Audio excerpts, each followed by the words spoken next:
You're listening to Meet the Thriller Author, the podcast that features interviews with thriller, mystery, and suspense authors.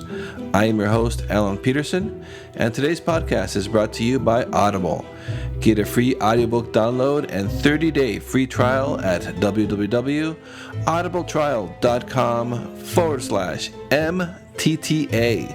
And that's an M as in murderer. Over 180,000 titles, including great thrillers to choose from for your iPhone, Android, Kindle, or MP3 player. So stay tuned for the next episode of Meet the Thriller Author.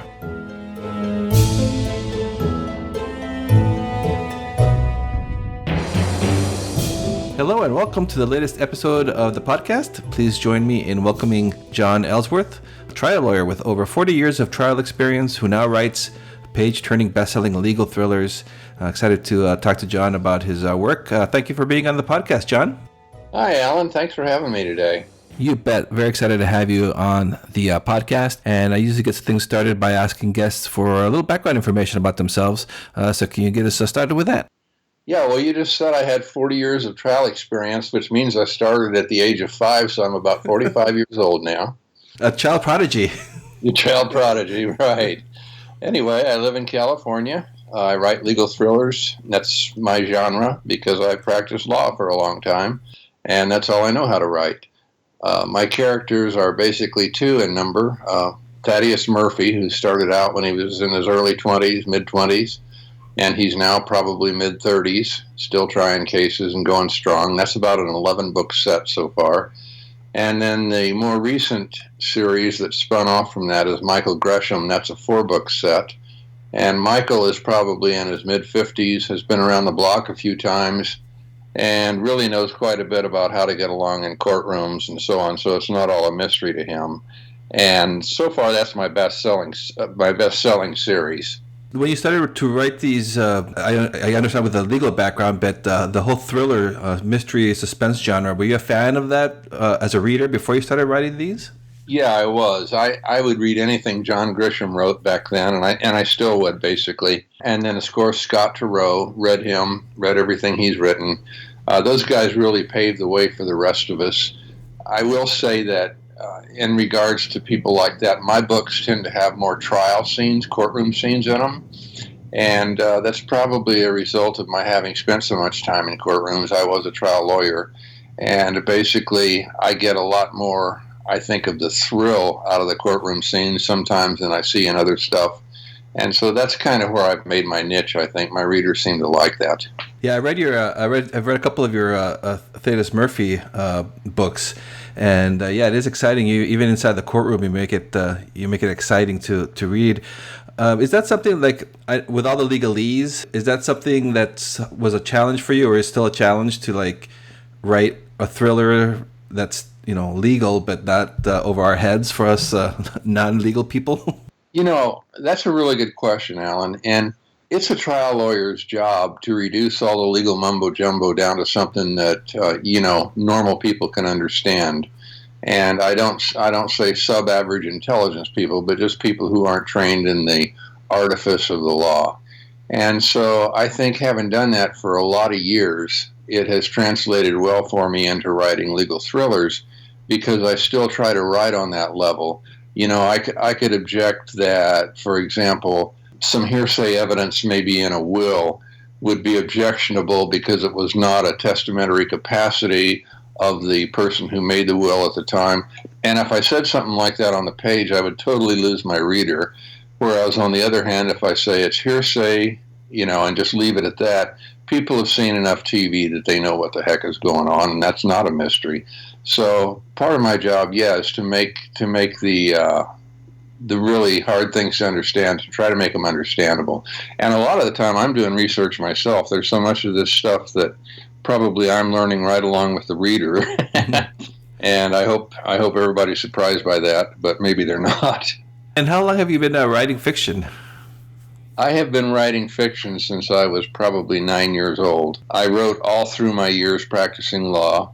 I was an English major back in college, plus I had a second major in accounting, so I had a double major. But I've written I wrote a lot in college. I wrote a lot of books while I was practicing law, a lot of legal thrillers, and couldn't get them published anywhere. I had agents too that peddled them around New York City for me, but nobody was interested. And so finally, when I found Joe Conrath and those people online, I was just getting ready to go down the road of a vanity press, as I remember, and getting ready to pay someone $2,000 or $3,000 to publish my book when I first found Joe's website. And I started reading about self-publishing on Joe Conrath's site, and I read that all over a 3-day weekend. And I went, wait a minute here. So then I published on Kindle Direct Publishing, self-publishing. And since then, I've had a number of agents contact me now, and they want to be my agents. I've had offers made from regular traditional publishers in New York and so on that want to publish my books. But I've avoided all that and been pretty happy with it.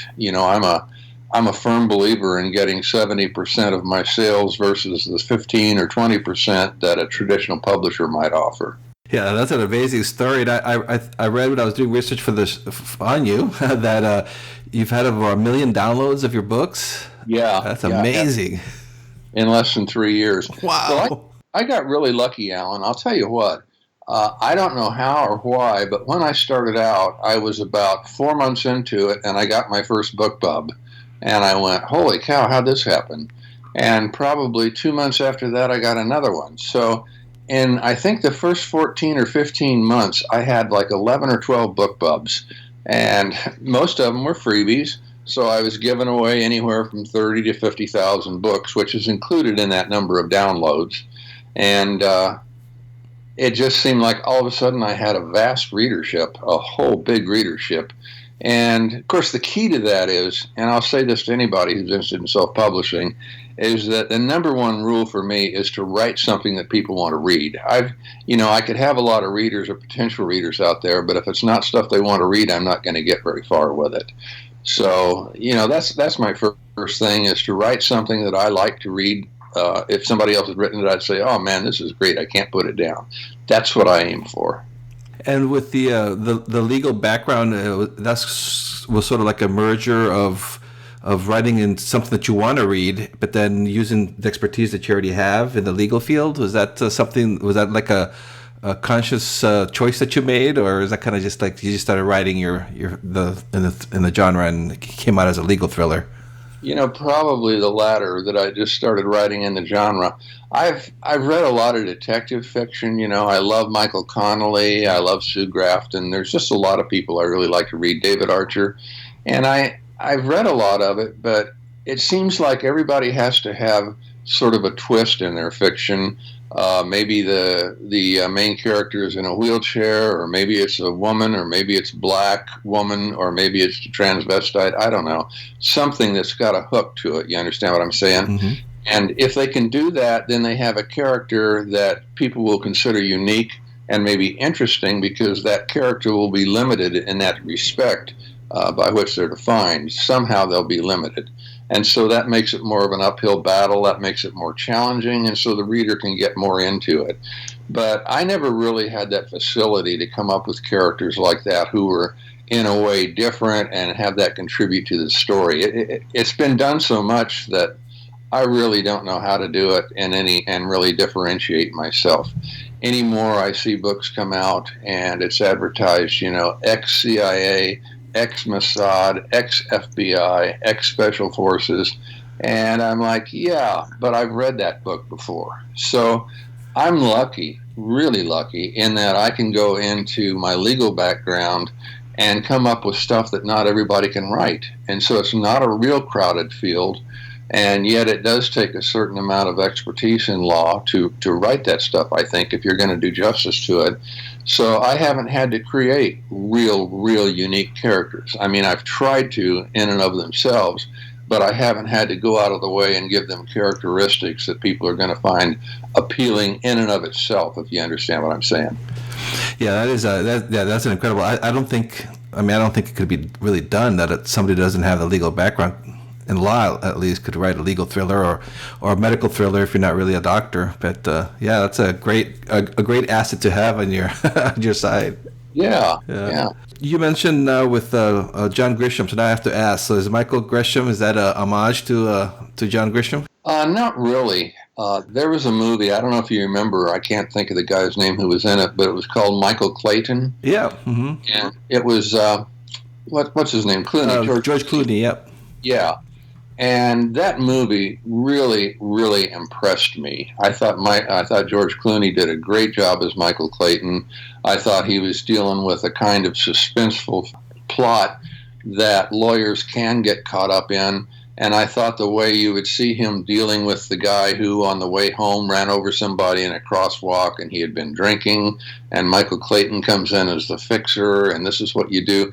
That's really pretty true to life. There is a lot of that stuff that went on, at least in my life, because I did a lot of criminal law. And so I took the name Michael from that. All right. And as far as the Gresham, I just did a search on ordinary last names. I think I asked for English at first and looked at those because I'm English.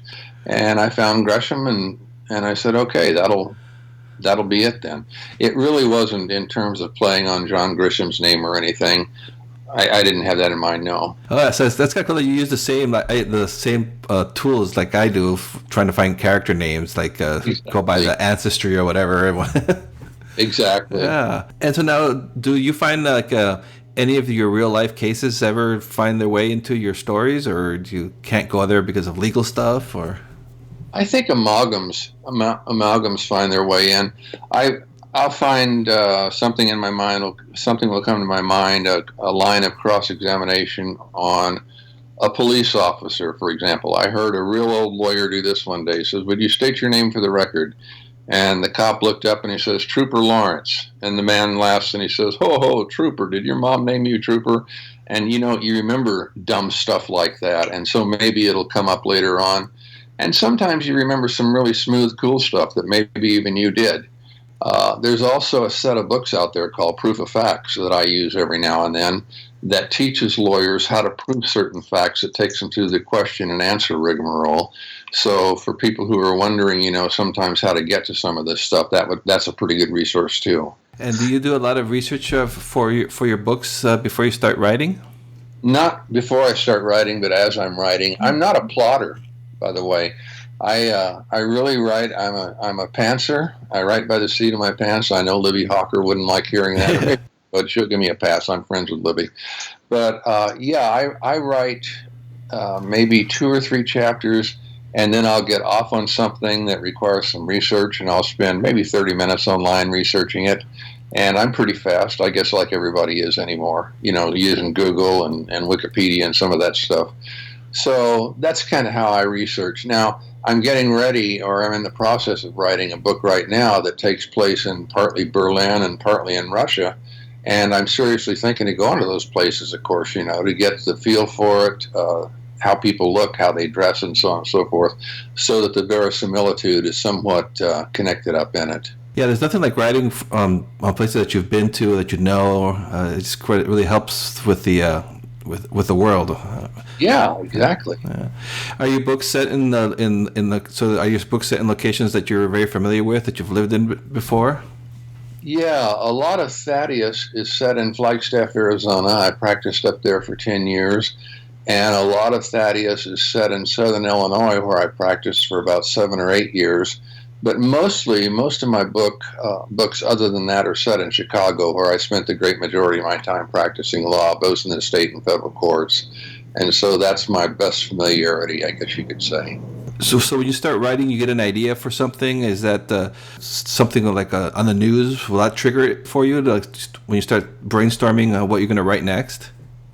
Yeah, sometimes that'll do it. I really will hear a narrative voice first, and it'll say something that I like, that might be catchy or might be off the wall or might be very telling about the character, and I'll put that down as a first sentence. And then just go from there and see where it goes. It's mainly just coming out in a gush, It's not like I'm sitting there going, okay, now what would happen? Now what would happen? But most of my books will start with a courtroom scene, and that sort of lends itself to this ability I have to just write courtroom scenes. And so before I know it, it's gone to a certain place, And that kind of dictates then where the next chapter comes from, doesn't it? Once you're done with that. And so I just listen for the voice, really, that the character is going to have and that the story is going to be told in. And are there any similarities between you and Thaddeus or Michael Grisham? Thaddeus is such a Superman, I would have to say no. I was a pretty common, ordinary lawyer, to tell you the truth, Alan. And Thaddeus is quite sophisticated in the things he can do. As far as Michael Gresham, I would say there's more of a connection there. For one thing, the age is not that different between us.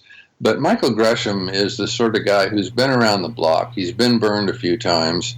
And, he still has this need to see justice done in his cases. And I still had that need when I finally hung up my law books and quit practicing law. It's something that you either have as a lawyer or you don't, I think. And while he still has that need, he is also moving into a part of his life where less and less does he want to be in that, that realm every day. And I went through that too, where you begin to think, I'm tired of fighting with people. I'm really tired of this. And I started looking for something else to do at that point and remembered I could probably put a book together and publish instead. And where do you usually write? Do you have like a dedicated office, or do you go to like a coffee shop? Or? Yeah, I live in San Diego.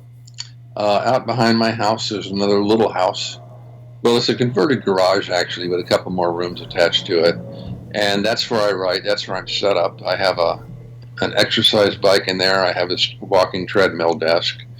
And, I sit there and just sit in an easy chair and balance my laptop on my lap and write, usually for an hour, maybe 2 hours a morning, and then I'm done for the day. I don't write a long time, but I write pretty fast. And as I go, I should also say I edit as I go. So usually after my first draft, I'm done with the book. It'll go out to editing then. And my editor, Cheryl Hopton will come back and say, change these things here, change these things here. The continuity's bad here, so make this connect up. I'll do those things, which will take me a few more hours. And then basically I'm done with the book at that point. Wow, that's pretty amazing that you can edit like. But I guess with your legal training, you probably have had experience with writing legal briefs and all that stuff. Do you find that helpful when you started? Exactly. Yeah, I think so. But I taught English for a couple of years too, and wrote a lot of poetry. And I'm really into the metrics of how literature sounds. I'm going to start off maybe my first sentence, and this is probably getting too esoteric maybe, but my first sentence might be a simple sentence, my next sentence might be a complex sentence, and then I'm going to come back to maybe something with a conjunction in it, and then maybe a quite long sentence, then back to a couple of simple sentences again. I like to get the meter down like people talk, and like what they think. When they're abstract thinking, that'll kind of get into some more complex and carry-on sentences versus when they're speaking, that'll go back to simple sentences. So I'm really into how my stuff sounds. And when I'm editing, as I'm writing, that's what I'm looking for, is how the meter of it is going. And do you write like on with Word, or do you use one of those software like Scrivener? Or? I use Scrivener. I guess a lot of people do anymore. I love Scrivener. Mm-hmm. I used to try to do the same thing with Word, but it just didn't lend itself to dragging stuff around like Scrivener does. And so quite often I'll write my first chapter on a novel, and when I'm done, it'll no longer be my first chapter. I'll write a prologue at that point, and with Scrivener it's cool because you can just stick it in there, mm-hmm. and then probably maybe write an epilogue or another ending or something too and just jam it in there. But I'll also get scenes out of place, and write something that I'm more excited about, and it comes later in the book, and so I can move stuff around. I love Scrivener for that. And how long does it take you to, from the time you get the idea and you sit down and start writing, how long does it take you to finish a book and have it published? 7 weeks. Wow, that's amazing. I'm jealous. Oh, no. No, I just, that's just the way well, you consider, writing 1,000, 2,000 words a day in 60 days, 70 days. you've got your book done. So maybe 8 weeks would be closer to it. But there are times when I'm getting near the end where I'll start writing 5,000 words a day, and so that kind of telescopes it on that end on the last week. Yeah, that's a great way of looking at it too. Of 1,000 words. I interviewed Jake Needham, and he said he sees it as a writing. What did he say? 1,000 words 100 times versus 100. Yeah, yeah. Kind of bring it down to bite size. And so, what do you think you're so successful? What do you think? What does writing success requires? What do you think that requires for somebody, an aspiring writer that might be listening to this podcast? Write something that people want to read. That's the best advice I can give. If they want to read it, they'll tell their friends about it. And if they tell their friends about it, suddenly you've got the geometric progression going. They'll tell 4 more friends, they'll tell 16, they'll tell, and so that's really a simplification, and I'm not trying to be dodgy, but I read a lot of stuff that's like, it's interesting and it's passable, but then I compare it to somebody like maybe Sheldon Siegel, whose stuff I love, or maybe Michael Connelly, whose stuff I love. And when you start reading those guys, you're in the presence of a real writer, and you feel safe with them, and you like reading what they've written. And so that's what I try to do, is make people feel safe. I'm not going to pull stuff on them, and I'm also not going to try to use misdirection and stuff like that. If there's a clue they need, they're going to get it from me, and it's going to come up later on in the book. But it's not going to be so hidden that they would have read over it and missed it. And so you've got to be honest. You've got to be fair with your readers that way. And I think all of that lends to my initial point, which is to write something that people want to read. They feel safe with it. They feel interested in it. If you can get into things that they typically don't know much about, such as how to repair an air conditioner, and make that part of your story, then you've tickled their fancy too, and that always helps. And do you have a lot of interaction with your readers? Are you active like on Facebook and social media, stuff like that? Not really. Not really. I have a virtual assistant who does most of that. I don't know. People write to me quite a bit, and I respond to all of the emails myself, or at least try to. But as far as social media, no, I don't do much of that at all. Do you still find time yourself to read with your schedule and everything? Like thrillers? Yeah. I'm reading The Other Side of Goodbye by Michael Connelly right now. I just finished reading the story of Gary Powers during the Cold War when he got shot down over Russia and the U-2. Yeah, the U-2 pilot, right? Yeah. I just read all that stuff all the time, and it gives me ideas for stories. And, nonfiction is a great place to find story ideas and to find chapter ideas and things like that. But, so yeah, I'm reading all the time, and I don't try to limit what I read when I'm writing, because the two are really separate things for me. And what are some of the challenges? Do you ever have challenges when you're writing a story that, it might not be flowing, and how do you overcome that? Yeah, I definitely do. Probably always I get into maybe halfway in a book or 2/3 of the way in a book, and I sit there and I go, my God, who would want to read this? This is really boring. And, so what I'll do is take it to my wife, who doesn't mind being bored by me, I guess, and let her read it. And she'll come back usually and say, this is really interesting. I don't want to put this down. I want to read this. And so then that kind of gives me the impetus to go ahead and finish. But left to my own devices, my brain will play tricks with me at that point and go, this is pretty common. And I look back on stuff. I've got a book out right now, Carlos the Ant, which is very popular. It has over 50 reviews, and I think only 3 of them are 4 stars. The rest are 5 stars. And these aren't people off my own mailing list or stuff like that. They're really organic reviews. And people are speaking very highly of the book while I was writing it, and when I'd finished it, I didn't know how well it was going to do. I had no idea. And I'm looking at it now going, what is it about this book that they like so much more than my other books that might have a 4.3 overall star rating? Why does this one have a 4.9 and get all these kind of, I wouldn't say raves, but get all these high dollar value reviews, And it's real hard for me to put my finger on. I don't know what it is sometimes. And so, success is not something that I can. Maybe it's repeatable, but I'm not sure I'm the guy to do it. Yeah, that's amazing, because you've had so much success, and all your books are seem to be doing very well. But yeah, you still doubt yourself, right? It doesn't seem to get easier even with your success and publishing several books a year. Yeah, I doubt myself to some extent, but I also read other writers, and it's kind of like after you've done enough of that, you begin to have certain expectations for yourself at writing at a certain level, and if you're doing that, that it's going to be well enough received by your readership. The main thing anymore, the way Amazon makes you grind out books by its 30-day and 90-day cliff. The main thing is to keep writing and just keep writing and keep putting out books. I've never said, for example, that I'm writing the great American novel and don't ever expect to, and God knows I don't have the tools to, but I do have the ability to write every day and to put out books frequently, and that's what the Amazon machine requires. So for somebody that's maybe thinking of getting into this, my first caution would be the first book is something you put aside and start the second book immediately thereafter. Because the first book is not going to make you rich and famous, and neither is the second. And the third is what's really going to start selling your books. And maybe by the time you've written your fifth, sixth, and seventh, you'll start making some money. So you've got to kind of have a willingness going into it to have in mind that this is about more than just writing one book. This is about really committing and writing several books before I'm going to see much success back. Yeah, that's a great long-term view to have. I think that's excellent advice versus, thinking that you're gonna hit a home run right off the bat. Yeah. It just doesn't happen that way. Yeah. And how many books do you have out so far?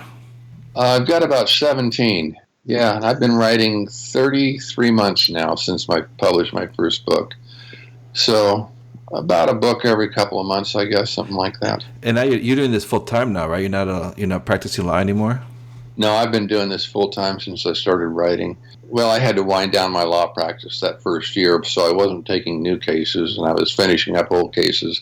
But it was no problem. I mean, like I say, I only write an hour or two a day anyway, so finishing up a law practice, there was nothing much to that.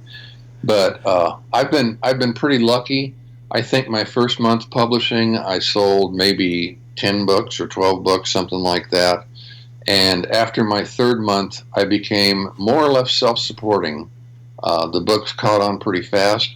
But remember, this was back in January of 14, and the competition back then was nothing like what it is today. Mm-hmm. And so it was much easier to get visibility and much easier to sell lots of books quickly, I think, than it is today. Today, I don't know how people get started in it. I don't know what the right tools are to tell them. And I think that's a lot of the tools with your covers. You have very distinctive covers that really, I remember seeing them a couple of years ago. They started bouncing off, and they were very catchy. Oh, thanks. Yeah, those just awesome covers. I think those are in large part why I've gotten so many book bubs. And my artist, by the way, if I can put in a plug, his name is Nathan Wampler, Wampler. And if you want, I'll send you a connect up to his website where people can get a hold of him if they have a feel for those covers too. Yeah, that'd be great. Yeah, that'd be fantastic. Always looking for great designers and talented people like that. Sure. Yeah. I love Nathan. He does this full time, in the advertising industry, and does stuff like for me, the freelance stuff on Fridays and weekends, I think. Mm-hmm. So he really works well with me. I think his covers are like $500 a cover, which maybe is high, maybe is low. I don't know. But they sell so many books for me that I don't think that way anymore. They're just, it costs what it costs, and it's worth every penny. Yeah. But I do think that's a great, for newer persons who are aspiring to write, who are listening to this, I think that's a wise investment in your cover, because it's so important, especially like you said, nowadays the competition is even more ruthless than it was a few years ago. Yeah. There are some great covers being done by indies now, aren't there? Mm-hmm. I mean, it's amazing. Yeah, amazing. And you start seeing now that the traditional publishers are starting to kind of copy what the indies covers were doing. I start seeing like the same like fonts and styles. I'm like, interesting. Yeah, they really are. Yeah. Although some of their covers on the best-selling books, I don't know why they're best-selling based on those covers, but who am I to say? Yeah, well, yeah, if they had the big push, their big machine behind them, then I guess it doesn't Yeah, really matter. But very few authors get that treatment anyway. So not us guys. yeah, no, not down here. Yeah. So what are you working on now? Right now, I'm working on what is probably going to be my third series. It is going to be about the CIA, about Russian spies, about cyber warfare, and about an attorney in the U.S. Justice Department who somehow gets involved in all of this. And it's going to be set in D.C. Don't hold me to any of this. I might blow off the whole idea tomorrow, by the way. But I think it's going to be set in D.C., and so I'll have to go back there. I haven't been there in years, not to look around anyway. I need to get some FaceTime with some of the buildings back there, and look around and get updated. But I love stuff like that, like Vince Flynn's books, Mm-hmm. They're based in that area. They've got all this background going on and stuff like that. And I love writing that way. So I'm going to try something a little bit different and try to expand the scope of my genre just a little bit here. Yeah, that sounds awesome. Actually, I love those type of books as well, and I like to write those also. But adding the legal twist to a type spy type, that type of thriller sounds fascinating. I think that's that's the thing for me, Alan. Is like I said earlier, and I wasn't putting this down. You'll find your main characters who are ex-CIA, ex-Mossad, ex-FBI, and so on. My people are lawyers usually. And that's unique in that lawyers are often in such a position that they get to see stuff like that. Otherwise, yeah, you do have to be FBI or ex-FBI or Mossad or ex-Mossad. Although I will say, and I say this is for your new readers or for your new writers, the thrilling thing about writing and the thrilling thing for readers is to take an ordinary person and put them in extraordinary circumstances. If you ever have a chance to go back and read Marathon Man, that is who that guy is a guy who's a very ordinary, common person, but he has this one skill, which is that he runs, and so that's going to become a part of the story.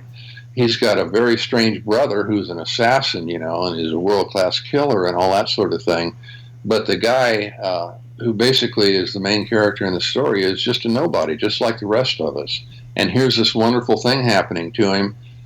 Here's the key, I think. Readers aren't ex-FBI, ex-Mossad, and ex-CIA.